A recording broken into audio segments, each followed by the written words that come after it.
Bonjour à tous, bon été, pleine lune, 21 juillet, temps universel, 10h18. Alors, comme vous le savez, je fais toujours mes pleines lunes en temps universel, même si je les situe à Paris. Une pleine lune surprenante qui met encore une fois l'accent sur le Capricorne, sur Saturne. Comme je l'ai dit souvent, on a une dominante en ce moment de Saturne, Mars. C'est pas vraiment les énergies de l'été, alors que la France s'apprête à rentrer dans les Jeux olympiques, des Jeux olympiques qui mettent en avant des fractures de la société française, une crise des institutions que montre parfaitement ce Saturne carré Jupiter. Saturne est en conjoint à Nésus, Nésus qui est un astéroïde qui fait penser à l'abus, à la violence, à une violence gratuite, notamment contre les femmes. Et c'est une pleine lune où nous allons beaucoup parler de violence aux plus faibles, de violence aux autres. Il y a donc un espèce de raidissement, d'autant que la lune est conjointe à Pluton. C'est donc une pleine lune qui est sous le signe du dieu des enfers, du renouveau, du recommencement, avec trois planètes anarètes, une pleine lune incroyablement puissante, Neptune anarète, lune anarète, soleil anarète. On arrive à la fin de quelque chose, la fin d'un cycle, comme si la démocratie était en train de s'épuiser sur elle-même, que les groupes humains, individuels, ne se retrouvent plus dans leurs institutions. Il y a un désespoir qui est porté par cette lune plutonisée qui me montre un délitement aussi bien des institutions que des grands équilibres avec ce Saturne très mal aspecté à Jupiter. Les institutions sont en crise. La Cinquième République est en crise. On a basculé dans une crise euh, qui appartenait beaucoup plus à la Quatrième République, où nous avions un Parlement fort. Et dès qu'il y a un déséquilibre parlementaire, crise politique. C'est pour ça que la Cinquième République a vu le jour pour éviter ces blocages institutionnels, mais par le jeu des alliances, par le jeu des pouvoirs, eh bien, nous nous retrouvons dans l'expectative au pire moment de l'histoire, puisque les feux des projecteurs sont braqués sur la France. Nous avons également Mars, gorgé de la puissance d'Algol et d'Uranus, donc très explosif, qui vient de rentrer dans le signe du Gémeaux. Il va y avoir beaucoup de publications, beaucoup de papiers, beaucoup d'échanges journalistiques, quelque chose de sombre qui se passe, carré à Mercure, une jeunesse sous tension, une jeunesse explosive. Ça fait penser, cette configuration, à des États forts, militarisés, qui deviennent de plus en plus puissants. On voit la prégnance des États dominants, des États militarisés, le manque pour la jeunesse d'identification qui ne se retrouve pas dans les institutions des différents pays. Il y a des clivages profonds, comme si les dirigeants n'arrivaient plus à parler à la jeunesse. Une jeunesse qui est en souffrance, une jeunesse qui a besoin de s'exprimer, de rayonner, de monter, de s'élever, mais au fond, elle n'arrive pas à compenser cette puissance qui lui est opposée, cette puissance presque dictatoriale, Uranus, Mars, Algol. Des resserrements de liberté, des manifestations, des mouvements de jeunesse qui vont être réprimés de manière très violente. Avec Jupiter, Saturne, mise en place d'un État de plus en plus militarisé, de plus en plus contrôlant. Avec le Soleil en Cancer, ça ramène quand même de la douceur. Bien que si on regarde le Cancer, c'est un crabe. Lorsqu'on se fait pincer par un crabe, c'est assez douloureux. Chaque personne Cancer est très sensible, très émotive. C'est donc une période qui s'ouvre devant nous, qui nous est montrée, qui baigne dans l'émotionnel, encore une fois, avec des opinions à fleur de peau, des clivages profonds entre personnes, des manipulations, des manœuvres, beaucoup de tractations, des choses assez sombres, des combats des chefs, prise de pouvoir, prise de puissance, des alliances contre nature, montrées par cette lune conjoint Pluton. On baigne un petit peu dans l'univers Game of Thrones, un univers où la fin vaut les moyens. Quels que soient les groupes de personnes sur lesquels je m'appuie, eh bien, je veux accéder aux plus hautes fonctions de l'État. Et durant cette période, nous avons vu que certains groupes, certaines personnes ont appelé à voter pour des groupes, entre guillemets, en se bouchant le nez. L'idée de se boucher le nez, c'est complètement Pluton. Neptune, l'idéal, l'illusion, l'idéologie, très bien aspectée en maison 6, ramène beaucoup de puissance. Alors, quelle est la planète, Anaret, qui ramène le plus de puissance? Ça aurait pu être Neptune, l'idéologie, mais l'idéologie va passer au service de lune Pluton. Il y a quelque chose de disruptif dans cette carte. Comme si nous étions arrivés à l'essoufflement d'un processus, quelque chose qui ne peut pas continuer de cette manière.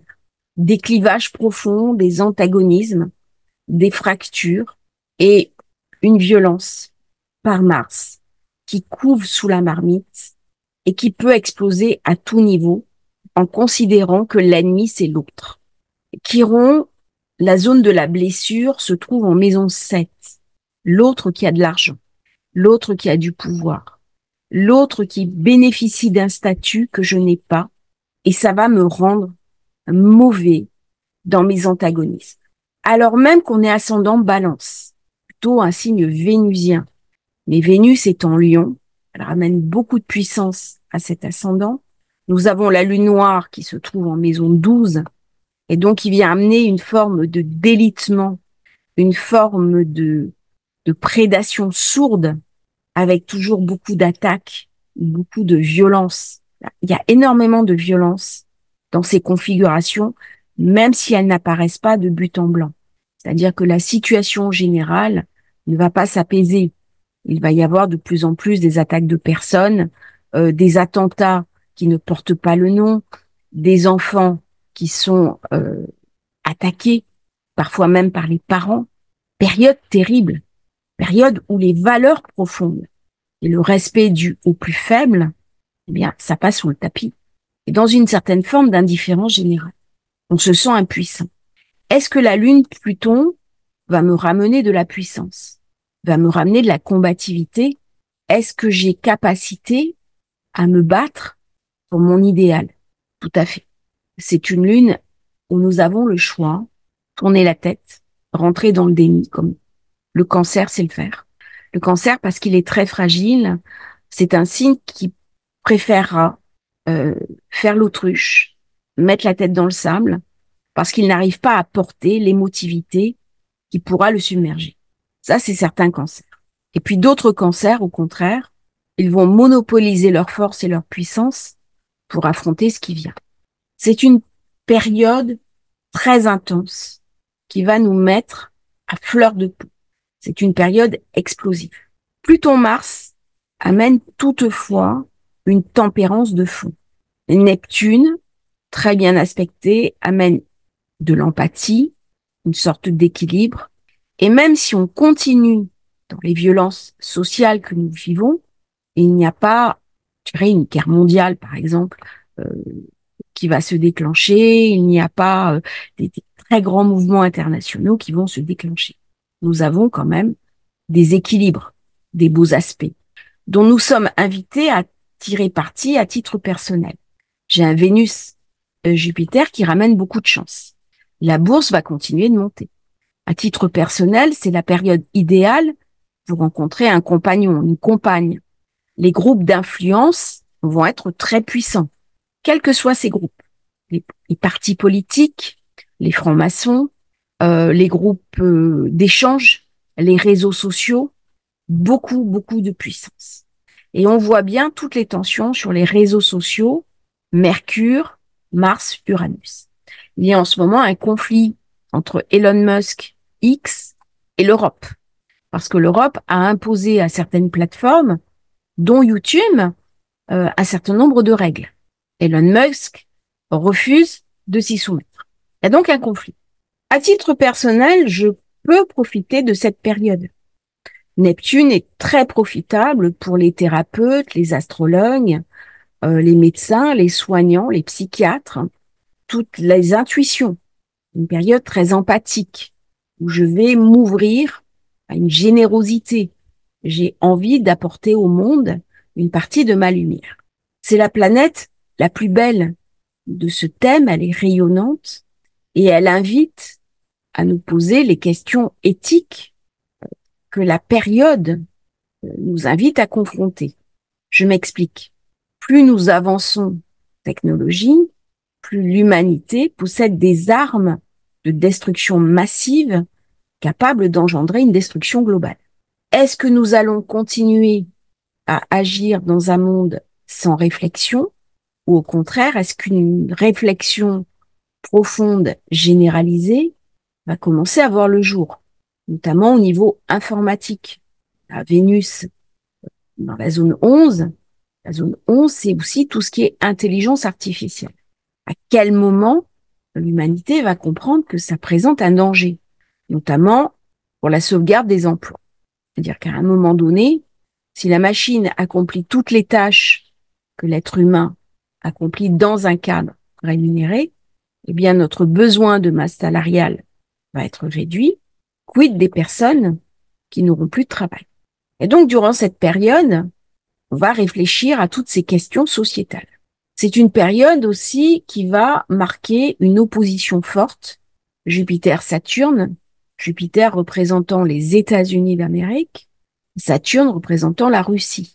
Les tensions entre les deux blocs, le monde occidental, l'OTAN, et l'autre versant, que sont les BRICS, en train de se renforcer. L'Arabie saoudite, qui envisage de réduire son exposition au dollar. Alors forcément, ça va créer des tensions internationales. Jupiter, Saturne en carré, il y a des conflits, des antagonismes au niveau des institutions, les institutions internationales. On a le problème en ce moment en Europe avec Orban. Orban qui est allé en Russie essayer d'ouvrir une mission de paix contre l'avis européen. Il se retrouve à l'index. Est-ce qu'il va y avoir beaucoup de tractations secrètes dans cette période? Pas forcément. C'est une période où, en tant que pleine lune, des choses qui étaient jusqu'à présent cachées vont se révéler. Nous allons voir des scandales. Nous allons voir des choses dérangeantes avec lune Pluton. C'est toujours une période qui vient nous parler de corruption, fausse facture, trafic d'influence, des choses malaisantes, alors même que nous sommes en été, que nous avons envie de profiter, que Vénus est en Lion. C'est vrai que c'est une carte parfaite pour l'hiver, pour la saison de la rentrée, mais pas en été, où on a envie de profiter. Du coup, il va y avoir une sorte de clivage entre les informations que je vais pas toujours saisir dans l'infini des conséquences et ma réalité à moi de cette Vénus en Lion qui me donne envie de profiter, d'aller manger des glaces, de sortir, de passer un bel instant. Ça va générer quoi? Une forme d'insatisfaction, des tensions avec les enfants, parce que je ne peux pas les gâter comme je voudrais, je ne peux pas leur payer exactement ce que je voudrais. Il y a aussi une certaine fuite mentale. J'ai le soleil sur Neptune très bien aspecté qui m'invite au rêve, mais d'une certaine manière à l'illusion.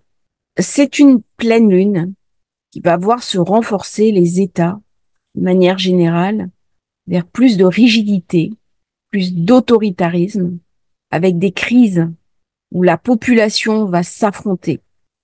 Il y a quelque chose de très dictatorial dans cette pleine lune qui se met en place.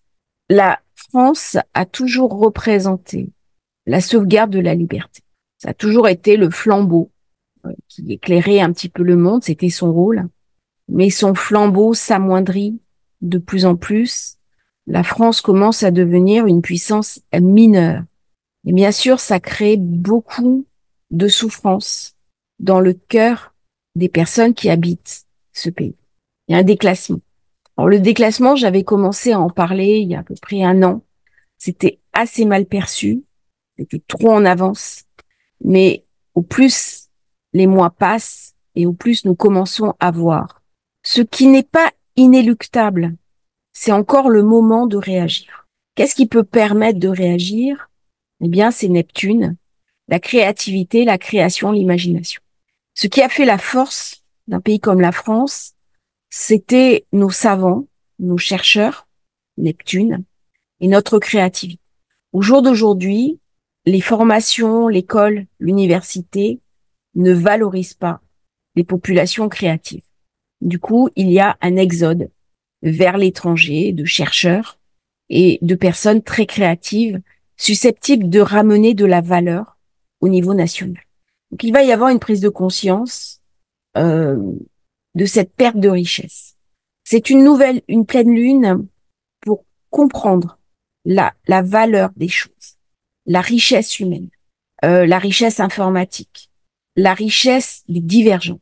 C'est-à-dire que si, au-delà de mes conflits, j'arrive à les apaiser, j'arrive à trouver un accord, eh bien, je pourrais rebâtir quelque chose de nouveau.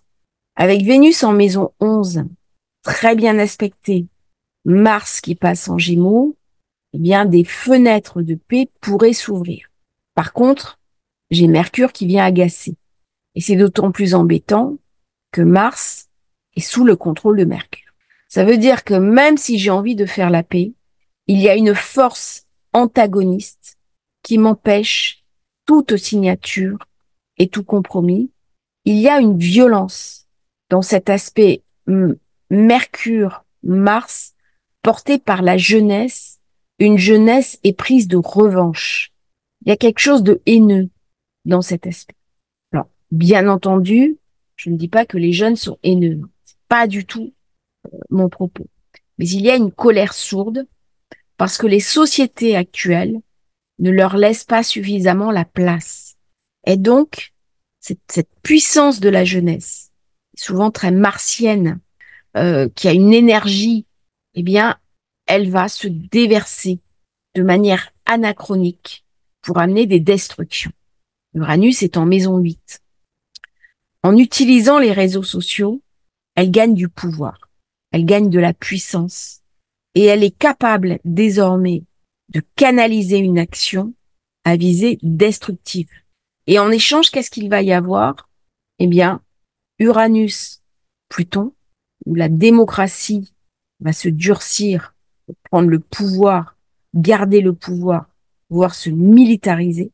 Et tout ça sous fond de conflit, Saturne qui est avec Nésus, l'abus, Jupiter.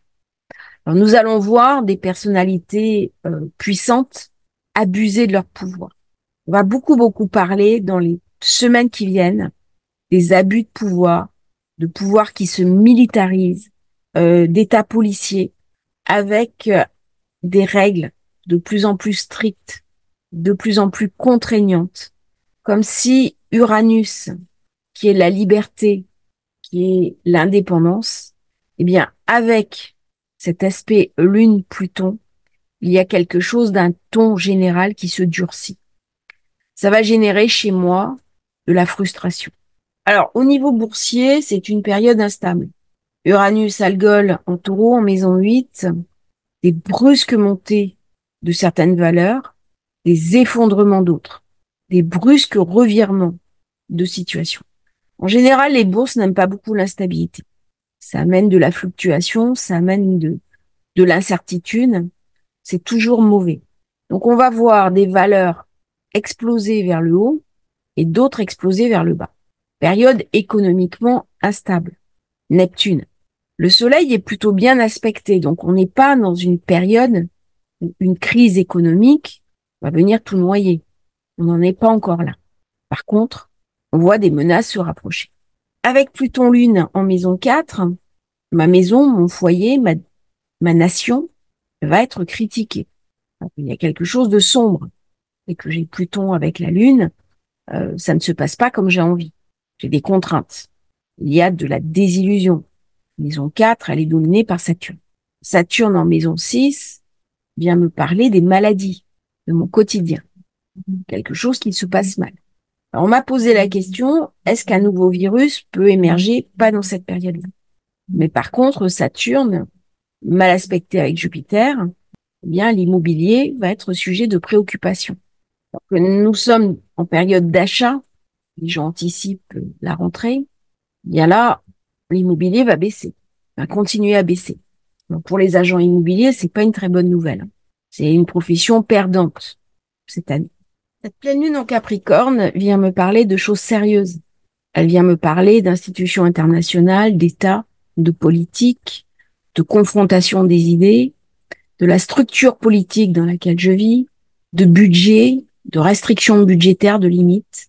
Saturne mal aspecté avec Jupiter, on va parler restriction de budget, augmentation des impôts, bref, des choses pas très agréables, pas vraiment passionnantes, euh, avec une configuration particulière dans cette conjonction à Pluton, qui vient me parler aussi de la génération des Plutons en Lion. Nous avons eu toute une génération née pendant la guerre ou juste à l'après-guerre qui a bâti la société dans laquelle nous vivons. C'est une génération qui est très importante, très puissante, et qui a parfois un petit peu du mal à lâcher. On a vu Ariel Dombal, Pluton en Lion, pour célébrer l'arrivée de la flamme olympique. Ce n'est absolument pas pour critiquer cette génération ultra puissante, ni pour faire du jeunisme. Mais c'est une génération qui a eu beaucoup de pouvoir, beaucoup de puissance, mais qui a du mal à lâcher cette puissance au profit des générations suivantes. Et en politique, nous avons énormément de personnages, Pluton en Lion. Larcher, Martine Aubry, j'ai envie de dire Brigitte Macron, de très nombreux hommes et femmes politiques, François Hollande, Nicolas Sarkozy aussi, c'est Pluton en Lion. Et lorsque Pluton va passer dans le Verseau, petit à petit, il va venir s'opposer au Soleil de cette génération. Et on commence à voir là, cette configuration particulière de pleine lune, eh bien qu'il y a une sorte de décalage. Le décalage entre les aspirations de la jeunesse, qui a besoin de renouveler les systèmes, et cette génération qui a eu tendance à se retirer à un moment donné, mais dès qu'il est question de lumière, elle vient vite se placer devant des nouvelles générations. Et donc, ça crée un décalage. Cette pleine lune vient parler aussi de ce décalage. Quelle va être la capacité de cette génération Pluton en Lion à céder le pas? On a un exemple très parlant aux États-Unis. Joe Biden, qui a de plus en plus de problèmes cognitifs, on refuse de céder le pas, c'est un Pluton en Lion. Contre qui il s'oppose? Donald Trump, également Pluton en Lion. Si on regarde bien les puissants de ce monde qui dirigent des États ou des institutions internationales, Poutine, Xi Jinping, les États-Unis sont des Plutons en Lion. Du coup, ça va ramener de la friction. Ça va ramener un fossé de génération palpable, non seulement au niveau des institutions, mais aussi de la vision ou de l'absence de vision, parce que le monde a changé. Et donc, il y a un décalage. Et le décalage, il est montré par les carrés de cette configuration pleine lune. Il y a quelque chose qui ne se fait pas. Il y a quelque chose d'une souffrance intime, d'une insatisfaction par la pleine lune, conjointe à Pluton. Donc, ça vient renforcer mes ombres, ma douleur, des ambiances lourdes, sombres, alors même que j'ai besoin de penser à autre chose.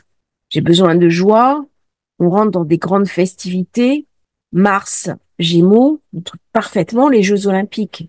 Bien vu, avec Uranus, bien aspecté au Soleil, bien aspecté à Neptune, mais une partie de la jeunesse ne va pas se reconnaître dans cette célébration nationale. C'est une célébration qui crée de l'exclusion, alors même que l'idée de l'olympisme est de ramener une harmonie, une cohésion sociale et un pacte commun positif autour du sport. Eh bien là, ça vient trancher, ça vient couper. Il y a les exclus, ceux qui sont dedans, ceux qui sont dehors, ceux qui sont à la marge, ceux qui vont pouvoir défiler, ceux qui ne pourront pas défiler. Et dans l'histoire de l'olympisme, je pense que c'est peut-être une des premières fois où il y a eu autant de tensions pour savoir si certaines équipes, en particulier celles de la Russie, participeraient ou pas au défilé avec drapeau, avec hymne. Comment ça va se passer? Question reste posée. Lune Pluton, ça vient aussi me parler de tensions avec l'Iran. Aujourd'hui et dans les jours qui suivent, se déroule une très grande fête chiite, la fête de l'Ashura, très suivie en Iran, au Liban et dans toutes les communautés chiites, avec un rituel assez critiqué qui est le tadbir, d'autoflagellation, essentiellement suivi dans la zone tenue par le Hezbollah, Liban Sud, actuellement en conflit avec Israël. Vous voyez comment il y a un risque d'inflation de ce conflit sur la zone sud Liban. Pluton vient me parler des milices extrémistes euh, prêtes à bondir sur ce soleil. Donc j'ai l'impression avec cette pleine lune que la zone sud du Liban, là, ça va être de plus en plus tendu. Quelque chose de larvé, quelque chose qui se renforce, quelque chose d'une violence qui pour l'instant est sous contrôle. Et c'est lié, je pense, au changement de président en Iran qui ramène un Neptune bien aspecté. Mais ça laisse entrevoir des suites difficiles. C'est-à-dire la situation au Moyen-Orient, pour l'instant, dans ces configurations-là, Pluton-Lune, très tendue. Peu d'espoir de paix. On a l'impression, en voyant cette pleine lune, d'une sorte d'effritement, même si Jupiter-Vénus ramène de la chance. Ça ramène de la finance. Ça ramène une illusion d'abondance. Pour moi, c'est une illusion. Pourquoi? Parce que mon monde ne change pas, il ne bouge pas. Mais je danse sur un sol qui est comme un fromage avec des tunnels et il va pouvoir s'effondrer par le carré Jupiter-Saturne. Ça veut dire qu'avant la prochaine pleine lune, il va y avoir des mouvements sociaux, des mouvements politiques qui vont se rigidifier, mettre en place quelque chose de très dur et de très pesant qui va être particulièrement contraignant. Alors forcément, dans la zone 6, portée par une idéologie forte, eh bien, ce qui va être sacrifié, c'est une certaine partie de ma liberté. Alors que j'ai du plaisir à être libre, hein, maison 5 en Verseau, à appartenir à un groupe, tout ce qui est uranien, eh bien, Uranus ramène beaucoup de puissance par ce carré à Mercure, et je vais me retrouver confronté à des groupes, des oppositions, des clivages qui vont être renforcés. C'est une pleine lune très puissante. Elle vient me parler d'antagonisme. Elle vient me parler d'institutions internationales qui ne vont pas remplir leur rôle. Elle vient me parler aussi d'une configuration qui se prépare, Mars-Jupiter. Quand Mars va toucher Jupiter, je vais avoir des explosions sociales. Je vais avoir beaucoup de mouvements de foule, des décisions politiques qui vont être prises, qui ne vont pas être soutenues par le public. Parce que quand Mars va arriver à Jupiter, je vais avoir un carré avec Saturne. Et là, c'est une configuration explosive. Et donc, ça va descendre dans la rue. Ça va être très belliqueux. Au plus Mars va se rapprocher de cette augmentation jupitérienne, et au plus il va y avoir des grèves, des blocages, une rigidification des mouvements sociaux, avec une incapacité pour le politique d'entamer un dialogue. J'ai un carré. Et donc, ça va avoir un coût. Le coût sera forcément économique. Comment je peux utiliser positivement cette pleine lune? Me transformer, changer mon regard sur le monde qui m'entoure, renoncer aux certitudes. Si j'ai des certitudes, je pourrais pas passer convenablement la période. Si je n'ai pas de certitude, que je suis ouverte ou ouvert à toutes les propositions qui m'entourent, je vais passer la période avec beaucoup de satisfaction. Chaque période de crise, il y a une opportunité, soit de grandir, soit de m'adapter, soit de changer mes activités. Si je reste dans ça, c'est comme ça et pas autrement, je ne vais pas développer en moi les capacités d'adaptation nécessaires à l'intégration d'un Pluton-Lune. Pluton-Lune par rapport au monde qui nous entoure, c'est je ne sais pas. Si je ne sais pas, je n'ai pas de certitude, eh bien, je pourrais mettre en place des équilibres différents. Ça va faire la différence dans les temps qui viennent de tri entre les personnalités rigides et les personnalités flexibles. On va survaloriser la flexibilité individuelle. Il y a beaucoup d'individualisme dans cette carte. Là, c'est chacun pour soi, Dieu pour tous. C'est une carte qui met l'accent sur les trafics de pouvoir, trafics d'influence. D'où le titre, un peu transgressif. On vient renforcer l'individuel, la conscience solo. Explose le couple. Nous dirons maison 7. On explose aussi l'idée du couple. Pourtant, je vais m'apercevoir en temps de crise que c'est plus facile d'être deux. Et là, la crise, elle est dans ma maison. Elle est dans mes intériorités. Alors, c'est une très bonne période pour faire des nettoyages karmiques, nettoyage transgénérationnel, nettoyer ses lignées ancestrales. Vous regardez là où mes ancêtres se sont trompés, faire autrement. Très, très bonne période pour faire du transgénérationnel, de l'astrologie. D'ailleurs, si vous voulez commander votre thème de naissance, votre révolution solaire, vous n'hésitez pas. Très bonne période pour regarder mon passé. Quelles ont été les erreurs de mon passé, aussi bien à titre individuel que collectif. Est-ce que je peux recréer une nouvelle histoire? Mais tout à fait. Le maître de l'ascendant, Vénus, bien aspecté à Jupiter. Donc si je sais tirer mes marrons du feu, ça va être une très belle période. Beaucoup d'opportunités. Mais attention, Jupiter est en Gémeaux. Il est en exil. Ça veut dire que si j'accepte de rentrer dans une forme d'exil à moi-même, je trouverai la sortie positive pour moi et pour ma famille. Et ça me demande un déplacement de conscience. Alors, pour comprendre un système, c'est important de s'en extraire et de le regarder par l'extérieur. Et c'est une pleine lune qui m'invite à faire rayonner dans ma vie quelque chose de nouveau. J'espère que cette analyse vous aura plu, qu'elle vous aura intéressé. N'hésitez pas à liker, à vous abonner à la chaîne et à bientôt pour une nouvelle transmission sur Astrologie Facile.